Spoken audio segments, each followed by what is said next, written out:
El siguiente segmento tiene contenido o opinión.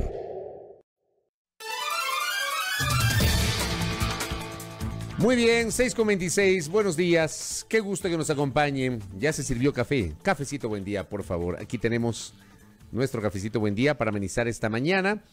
Obviamente calentarnos un poquito aquí en el frío. ¿Cómo amanece Santo Domingo? Saludos cordiales a nuestros televidentes de Majestad Televisión, igualmente a nuestra audiencia en 88.5 en Manabí, 97.5 en Esmeraldas, aquí en Pichincha, 89.7 FM Estéreo. Estamos igualmente por www.radiomajestad.com.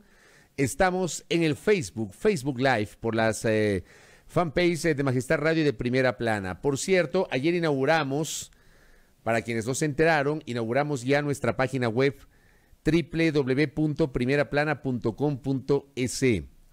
Ahí tienen ustedes una posibilidad adicional que nosotros generamos, un nuevo producto informativo, donde evidentemente ustedes van a encontrar noticias, van a encontrar textos con información, van a encontrar también, estamos trabajando en eso, nuestro material audiovisual, nuestras entrevistas, resúmenes igualmente de nuestra opinión, todo eso con el paso del tiempo. Pero ayer ya lanzamos, hicimos la presentación en sociedad cual quinceañera de nuestra página web www.primeraplana.com.es. Así que esperamos que ustedes tengan la gentileza de leernos, de sintonizar justamente nuestra página web. Muy bien. Algunos temas para comentar en esta mañana, como siempre. Siempre la información hace que vayamos explorando y hablando de cosas nuevas. ¿Qué tenemos de nuevo? Algunos temas. Empecemos con la carta que ayer emite Fabricio Correa Delgado. Fabricio Correa, que finalmente declina su postulación, su precandidatura a la presidencia de la República. Quiero simplemente tener listo para poder sustentar el número de binomios. Aquí tenemos ya listo el número de binomios por el momento. ¿Se acuerdan ustedes? Lo conversamos en su momento, creo que todos estábamos espeluznados, ¿no? En un primer momento, porque se hablaba de 19 candidatos presidenciales, todo el mundo espeluznado, me incluyo. Estábamos espeluznados con semejante número, un número que no tenía precedentes en la historia de la vida democrática de este país, ni siquiera en la historia de republicana, es decir, desde 1830, cuando este país nació como república, no había ocurrido algo similar. Una cantidad de candidatos impresionante. Bueno, yo les explicaba, en su momento les expliqué en varias ocasiones, que simplemente son manifestaciones a partir de los procesos de democracia interna y que con toda seguridad ese número se va a reducir. Bueno, de 19 pasamos a 16. Es decir, en el primer momento tuvimos 19 precandidatos anunciados tras los ejercicios de democracia interna. Se abrió el plazo de 10 días para que estos precandidatos manifiesten su aceptación de las precandidaturas y allí de 19 bajaron a 16. ¿Por qué? Declinó su candidatura o precandidatura presidencial Cristina Reyes Hidalgo del Partido Social Cristiano por la alianza de la lista 6 con la lista 21 en favor del candidato presidencial de Creo, Guillermo Lasso Mendoza. Finalmente no registraron la aceptación de sus candidaturas los precandidatos de Fuerza Ecuador, la lista 10, que reemplazó al Partido Relocista Ecuatoriano. Me refiero a Miguel Salem Cronfle, por un lado, y por otro lado, Unión Ecuatoriana, lista 19, del exfiscal general del Estado, Washington Pesantes, que fue pues el creador de esa organización política, Unión Ecuatoriana. De 19 bajaron a 16. De esos 16, además, hablamos de la decisión de la semana anterior del Consejo Nacional Electoral, que todavía no está en firme, porque claro, los dirigentes de las 4 organizaciones políticas que fueron eliminadas del registro permanente de organizaciones políticas, Fuerza Compromiso Social, Libertades Pueblo, Justicia Social y Juntos Podemos, presentaron los recursos correspondientes ante el Tribunal Contencioso Electoral. De todas formas, de esas 4 organizaciones, estamos hablando de 3 precandidatos presidenciales que también se verían afectados, pero mantenemos como 16 por ahora hasta que finalmente se registren las precandidaturas. Hoy, Fabricio Correa Delgado ha decidido declinar su postulación, lo que implicaría que de 19 bajamos a 16 y ahora bajamos a 15.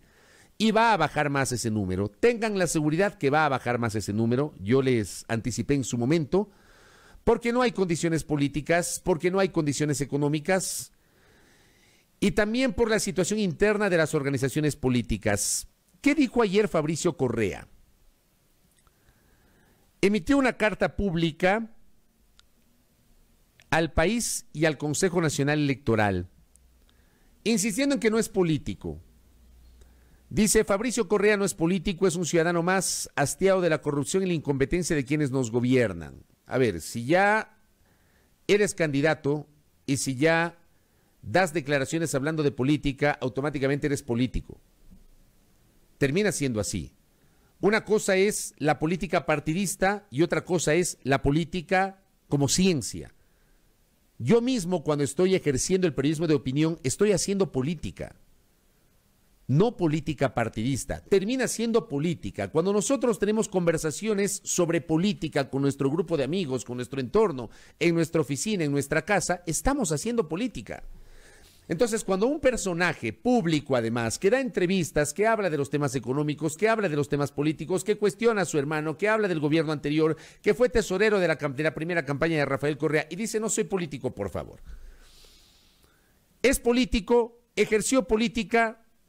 Seguramente no es un político de viejo cuño, no es un político que tiene una larga tradición, una larga data en el quehacer de la política partidista, pero es un político. Además, presentándose como precandidato a la presidencia de la República, termina haciendo política y es un político. O sea, este cliché con el que algunos personajes de la vida política del país pretenden obviamente separarse de la política, son políticos. Y la política, como todo en la vida, tiene sus bemoles, tiene sus cosas buenas y sus cosas malas. Yo no creo que la política per se es mala. La política como ciencia para estudiar, para entenderla y para comprender que debe servir para el bien común, la política es valiosa para el desarrollo de una sociedad. El tema es cuando se malentiende la política. Ese es el tema que debemos discutir. Pero bueno, Fabricio Correa dice que no es político. Yo discrepo con esa visión. ¿Qué más dice? Por eso no creo en dividir, en polarizar al país en derechas versus izquierdas, sino en honestos versus pillos. Déjeme decirle al ingeniero Fabricio Correa Delgado que hay honestos y hay pillos en las izquierdas y en las derechas. Y hay un error en el que ha caído la República en los últimos tiempos. El etiquetar a la gente de acuerdo a su orientación política. La semana anterior un conocido colega periodista hizo una publicación estigmatizando a una vertiente política en particular, casi asociándola con la que todos los que son de esa vertiente son corruptos. Y en todas las vertientes políticas, amables oyentes, televidentes, internautas, hay buenos y hay malos. Hay honestos y hay corruptos. Hay gente de bien y hay gente que pretende servirse de la política, no servir con la política, sino servirse de la política. Hay en el correísmo, hay en el morenismo, hay en Creo, hay en el Partido Social Cristiano, hay en Izquierda Democrática, hubo en el PRE. Y yo, por ejemplo, he conocido gente del Partido Revolucionario Ecuatoriano que ha sido gente de una pulcritud y de unas credenciales, las he destacado en varias ocasiones. Y menciono tal vez el nombre de una persona muy destacada a quien yo le guardo un profundo respeto, admiración y cariño. Se lo guardé, lo conocí siendo legislador y me refiero a Marco Proaño Maya, por ejemplo. Yo alguna vez le pregunté al doctor Proaño Maya por qué él era parte del PRE, tomando en cuenta los bemoles de esa organización política, que también tuvo cuadros interesantes, como también tuvo de los otros, como tuvo un ministro que se puso calzoncillos en las fiestas de Quito en diciembre de 1996, un calzoncillo en la cabeza, como también tuvo un diputado esmeraldeño que fue acusado de asesinato, como también tuvo diputados que patearon en el piso a otros diputados en el Congreso de 1990, pero también hubo de los otros. Yo no puedo decir que toda la gente del PRE es igual. Y menciono un ejemplo que a mí me consta, un caballero de la política como el doctor Marco Proaño Maya, por mencionar un ejemplo. En la democracia popular, no todos los que fueron parte de la democracia cristiana tuvieron algo que ver con el feriado bancario y el congelamiento de los depósitos. No todos. Hubo gente que no tuvo nada que hacer en esa decisión que fue privativa del gobierno de Maguad. Pero no podemos decir que todos los de la democracia popular son pillos, ¿O todos los de la democracia popular son los responsables de la crisis financiera del año 99? Porque también hay gente decente. También hay gente decente en Izquierda Democrática. Gente que se formó. Gente que fue parte del partido. Que en su momento fue toda una escuela de formación política. El partido más organizado y más grande de la República en su momento. Que llegó al poder en 1988. Estando en la cresta de la ola. Pero también hay de los otros. Y así por el estilo, si vamos explorando cada organización política, hay de los buenos y de los malos. No pretendamos etiquetar a la gente por el pecado o por el delito, y lo pongo entre comillas, de creer en una vertiente política en particular. Tienen el legítimo derecho de hacerlo. Yo creo que ya basta de generalizar, ya basta de pretender estigmatizar a la gente. ¿Qué más dice Fabricio Correa? Dice: mi lucha contra la corrupción es pública. Como pública ha sido mi negativa a las candidaturas que me han propuesto casi todas las organizaciones políticas desde el 2013. Aquí, por ejemplo, cuando Fabricio Correa Delgado dice, y no pretendo acusarlo de modo alguno, porque no es mi rol, y ustedes saben cuál es mi postura sobre ese tema, pero dice: mi lucha contra la corrupción es pública. Pero yo le recuerdo al ingeniero Fabricio Correa que sobre él, hasta el sol de hoy, hay evidentemente una presunción de que empresas asociadas a él se beneficiaron de contratos en el gobierno anterior. Cuando se develó esto, eso significó la ruptura entre los hermanos Correa, presidente Rafael, Fabricio empresario. Y esto provocó un trabajo periodístico publicado por los colegas Cristian Zurita y Juan Carlos Calderón. Ese tema, a mi modo de ver, no ha sido lo suficientemente aclarado. De ese tema mucha gente se ha olvidado. ¿Qué más dice el ingeniero Fabricio Correa Delgado? El 20 de agosto acepté la precandidatura a la presidencia propuesta por Justicia Social luego de ganar sus primarias 10 días antes. ¿Qué primarias? Es una convención. No hubo primarias. Ningún partido político, ningún movimiento político hizo primarias. Todos hicieron convenciones. No hubo tal primarias. Primarias es poner a competir a la gente. ¿Qué primarias? La acepté porque coincido con su ideología basada en la doctrina social de la Iglesia y con su fundador y director, mi amigo de toda la vida, Manuel Castilla Facio, y porque este cumplió las dos condiciones públicas que puse para aceptar: no hacer alianzas con la partidocracia y no aceptar famosos o cuestionados como candidatos a la asamblea, sino millennials competentes y probos. Hoy que los mejores analistas me ven como el outsider que puede dar la sorpresa y ganar, sería interesante saber cuáles son esos analistas, porque de lo que hemos revisado, por ahora, el ingeniero Fabricio Correa no figura, más allá de que ya vamos a hablar un poquito del tema de las encuestas, que terminan siendo fotografías del momento, pero en la fotografía del momento de hoy, el ingeniero Fabricio Correa Delgado no figura. Perdónenme, pero no figuraba. Lo cual lo corrobora la partidocracia enquistada en el Consejo Nacional Electoral al insistir en habilitar a Justicia Social. Nos encontramos con que el viernes 18 de septiembre un nuevo director del movimiento ha obtenido en el CNE las claves para inscribir las candidaturas del mismo.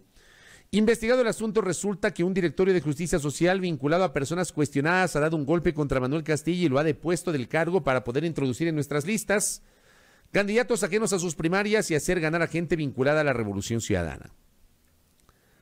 Dice Fabricio Correa, aceptó servir a su país, no para alcahuetear ni dejarse utilizar por nadie, y en esa misma línea actúan también nuestra candidata a vicepresidenta, la formidable Marcia Yazbek, y nuestra primera candidata nacional a la Asamblea, la estupenda Tabita Vélez.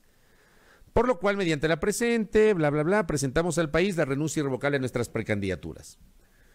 Yo quisiera saber si el correísmo tiene tanta fuerza para enquistarse en otras organizaciones políticas, porque esto que acaba de decir Fabricio Correa, que sería interesante que lo sustente, que no solamente lo diga así, sino que lo sustente.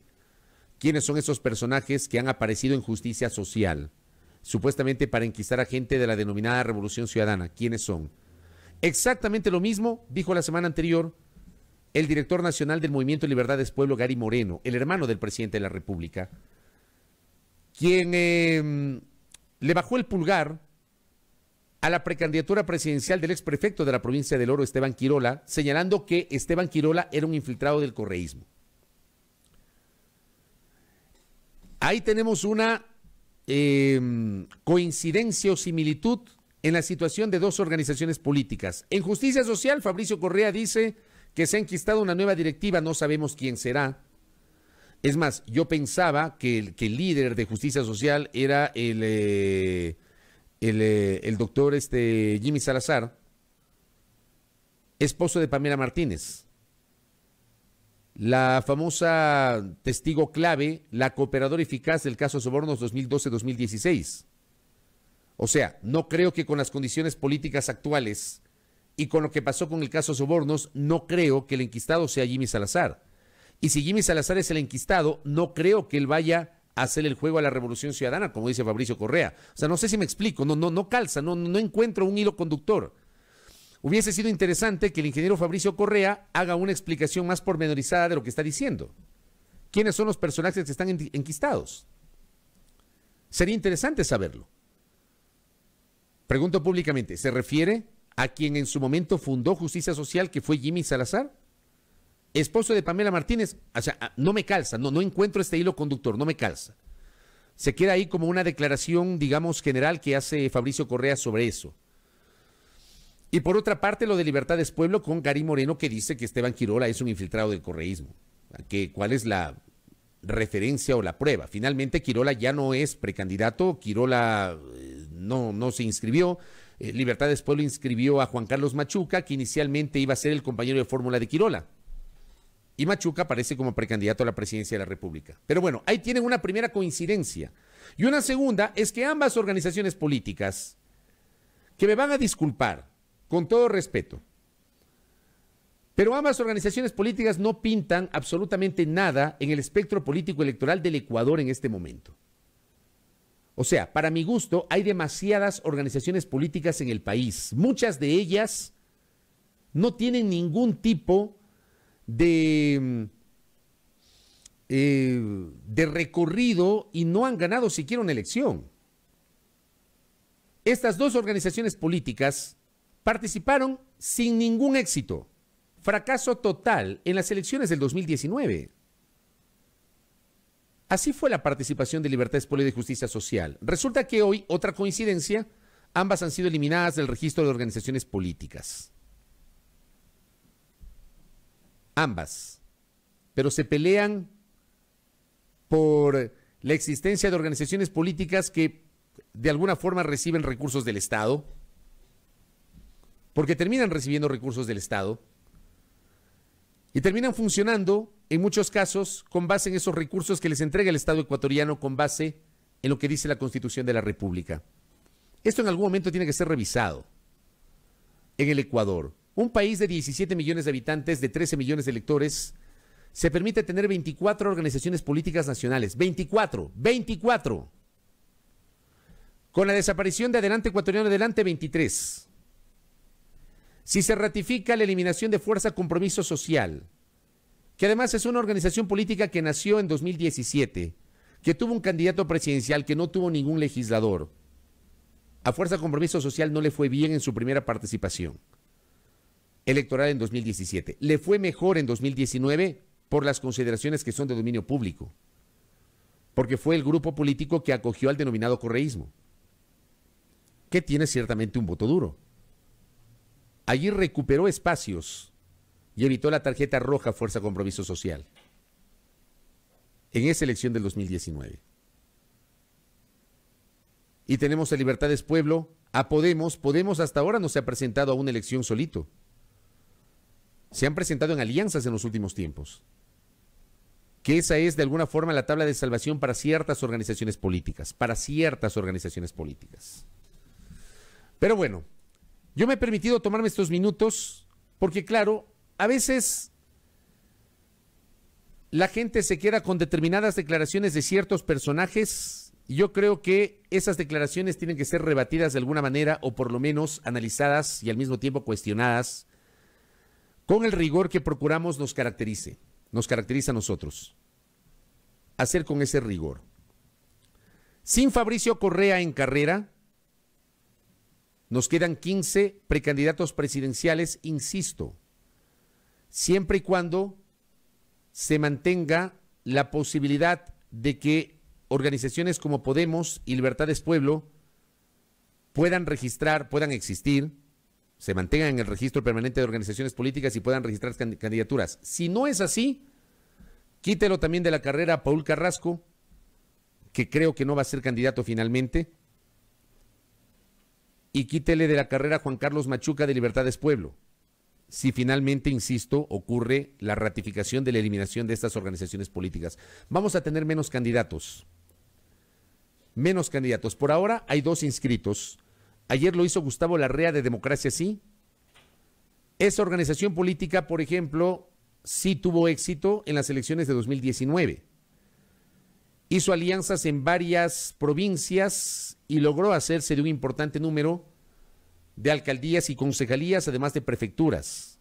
Digamos que esa organización tuvo una participación interesante en las elecciones de 2019.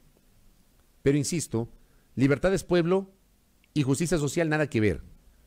Y se pelean por seguir existiendo. Organizaciones que no tienen ningún tipo de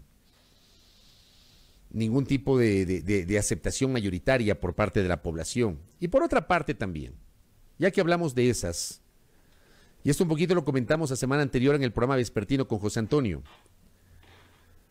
el Consejo Nacional Electoral, amable audiencia, ha tomado una decisión que es la eliminación del registro permanente de organizaciones políticas y 4 movimientos, bajo el argumento de que esos movimientos, acogiendo el informe de la Contraloría General del Estado, que insisto, no sé qué tenía que hacer en la revisión de las firmas de una organización política, facultad que privativamente le corresponde a la función electoral. No entiendo, yo hasta ahora no entiendo, no comprendo.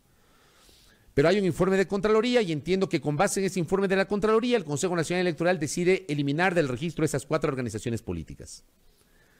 Yo quiero preguntar públicamente, ¿solamente viene la sanción a las organizaciones políticas o por otra parte hay algún tipo de investigación interna para establecer responsabilidades de los funcionarios del Consejo Nacional Electoral que avalaron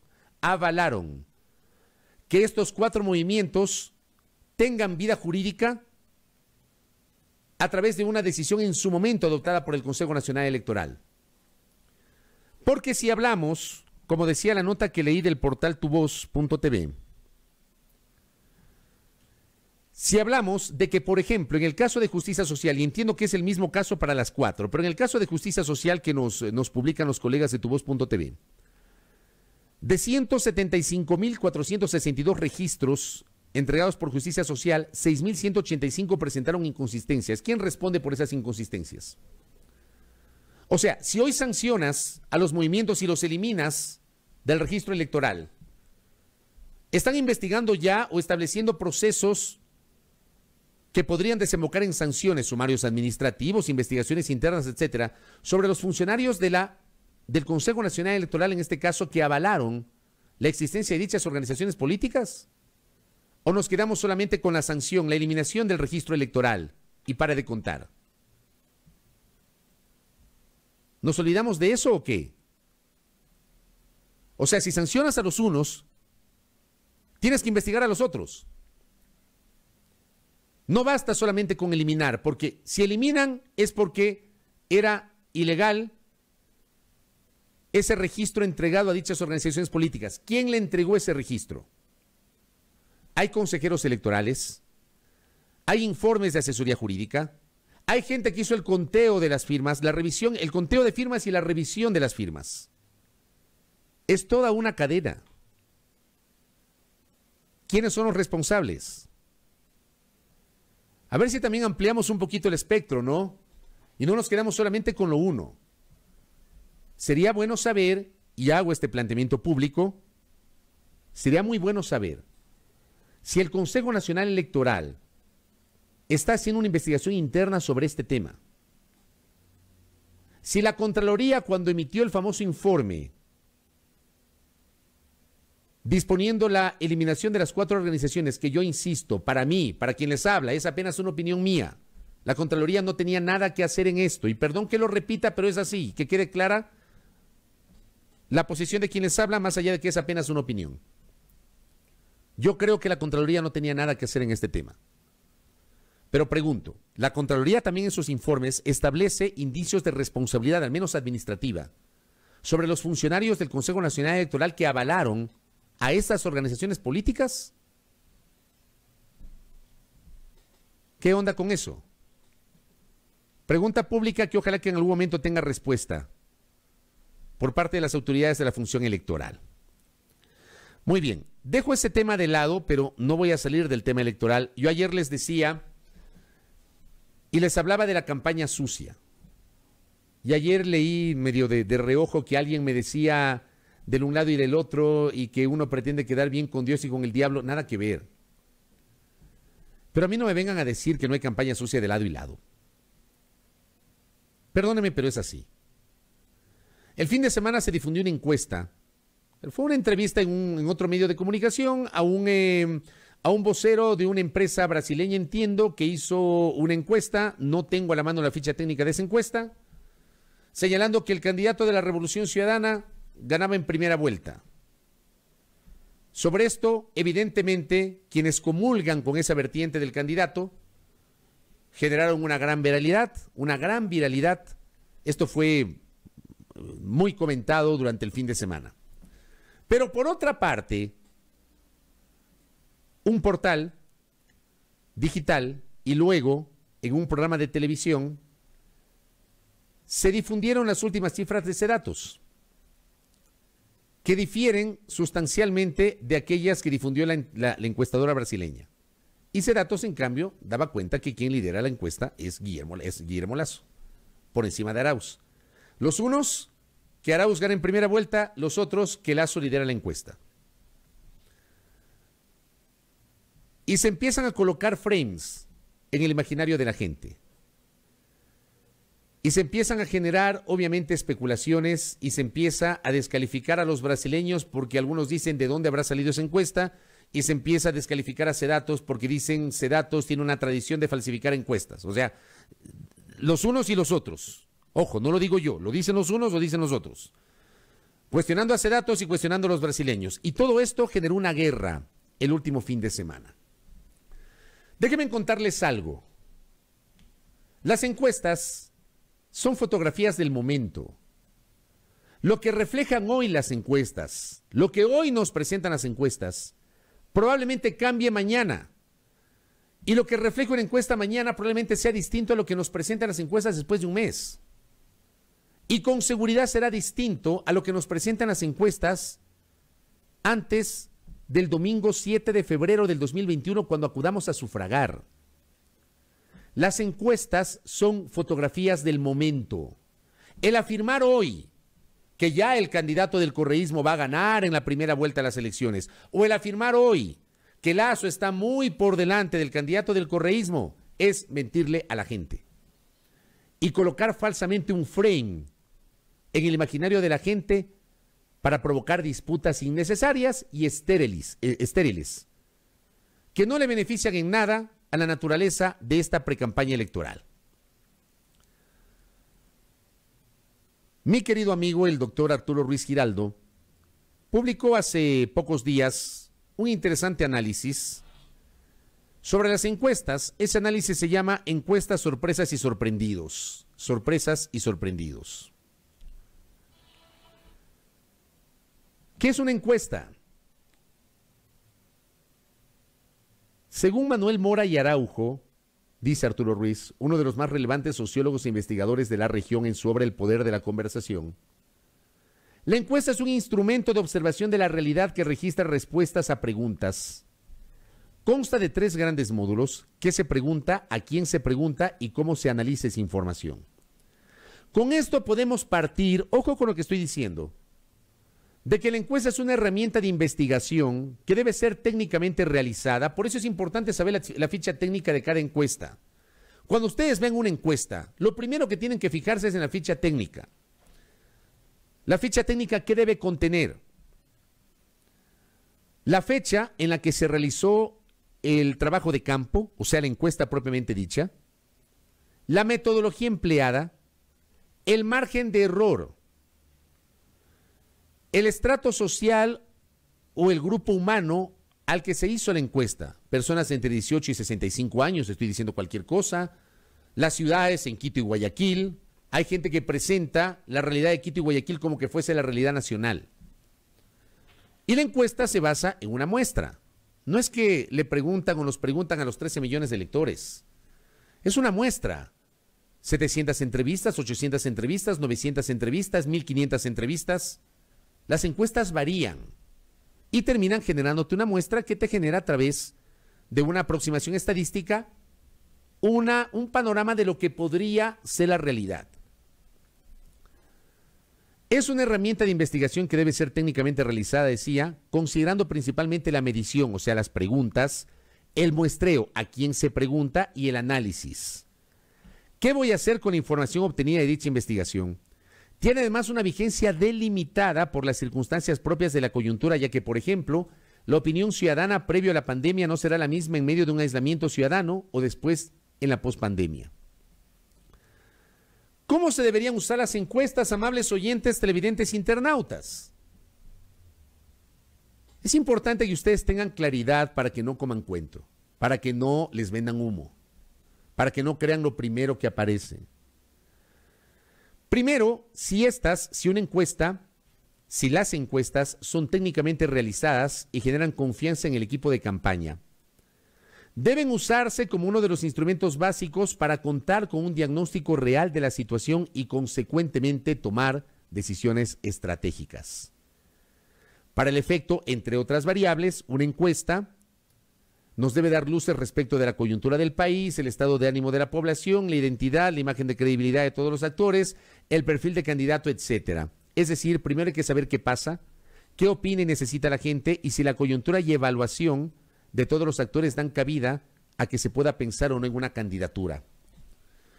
Lastimosamente, hoy por hoy, y esto también dice el doctor Arturo Ruiz, vemos que las encuestas han derivado en tácticas de propaganda para que tuiteros e influencers, ojo con lo que estoy diciendo, las encuestas hoy han derivado en tácticas de propaganda para que tuiteros e influencers den por sentado en redes sociales que su candidato, la tendencia de su preferencia está arriba que las demás, generando esta interminable discusión que, como siempre ocurre en redes sociales, no genera ningún aporte al debate serio del futuro del país. Esto es lo que está ocurriendo a esta hora, querida audiencia. Esto es lo que está pasando hoy. Leamos con absoluto detenimiento y con absoluta seriedad la naturaleza de las encuestas. 5 meses después no se puede afirmar que Andrés Arauz va a ganar las elecciones en primera vuelta, o que Lasso va a ganar las elecciones en primera vuelta, o que hay una segunda vuelta confirmada entre Lasso y Arauz. La encuesta es una fotografía del momento, hoy. Pero lamentablemente, como bien decía Arturo Ruiz, hay influencers, hay pseudolíderes de opinión, hay periodistas y hay medios de comunicación que se prestan para esto, para desinformar a la gente y para colocar un frame en la gente, sin explicar justamente la naturaleza de lo que significa una encuesta. Por otra parte, y con esto voy cerrando el comentario de hoy, para que quede claro, yo les invito a revisar este artículo. Yo lo publiqué el fin de semana en mi cuenta Twitter.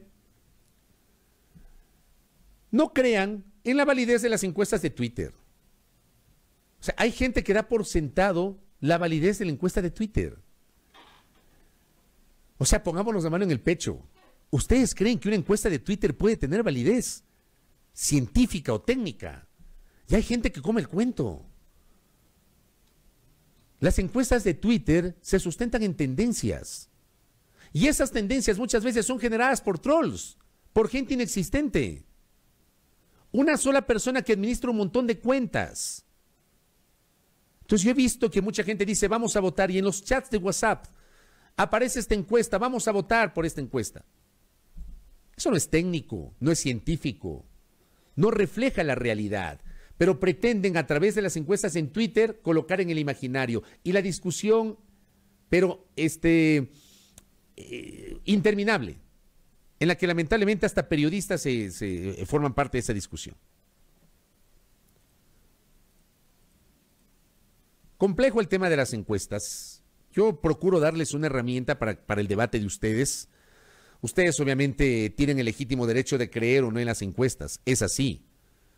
Yo lo que les quiero decir es que la encuesta es una herramienta. Que la encuesta no significa la verdad absoluta. En el año 2006, y esto también publiqué el último fin de semana, para tratar de que se entienda un poquito cómo es la lógica, ¿no? En el año 2006, hasta un mes y medio antes de la primera vuelta electoral, amable audiencia, un mes y medio antes, que encabezada la encuesta fue León Roldós Aguilera. Correa ni aparecía. Un mes y medio antes de las elecciones, Correa no aparecía entre los 4 primeros. Aparecían León Roldós y Cintia Viteri. Luego Álvaro Noboa. En las encuestas del 2006, la encuesta de Sedato, si mal no recuerdo, 2006. Resulta que Noboa terminó ganando la primera vuelta y Correa quedó segundo, y luego Correa lo derrotó en la segunda vuelta. En un mes y medio, las encuestas quedaron pulverizadas por la modificación de la aceptación de la gente ya reflejada en las urnas. En el año 2002, las encuestas no ubicaban como ganador a Lucio Gutiérrez. Lo ponían primero a Álvaro Noboa y segundo a Rodrigo Borja Ceballos. Borja quedó quinto en ese proceso electoral. Roldós quedó cuarto en el proceso electoral del 2006. Las encuestas son fotografías del momento. Perdón que lo repita, pero es así. Tiene que quedar claro esto. Y las encuestas, efectivamente, gracias Karina, generan confusión en la gente. Pero digo, el ciudadano común, el ciudadano de a pie, el que nos escucha, el que nos sigue, el que muchas veces nos cree o el que discrepa con lo que pensamos, tiene legítimo derecho de pensar y de creer lo que considere. Uno apenas trata de otorgar herramientas para el debate público. Pero los medios, los periodistas, los líderes de opinión, debemos ser lo suficientemente responsables para entender que la población requiere información seria, argumentada, rigurosa, verificada, contextualizada. Y eso no es lo que está ocurriendo en esta lógica, en esta guerra que tenemos en el Ecuador, donde impera el odio y la división, porque eso es lo que tenemos. Ojalá que se comprenda y que se entienda el punto que he planteado. Agradezco a los que coinciden y también respeto a los que discrepan. 7 de la mañana con 3 minutos en la primera hora.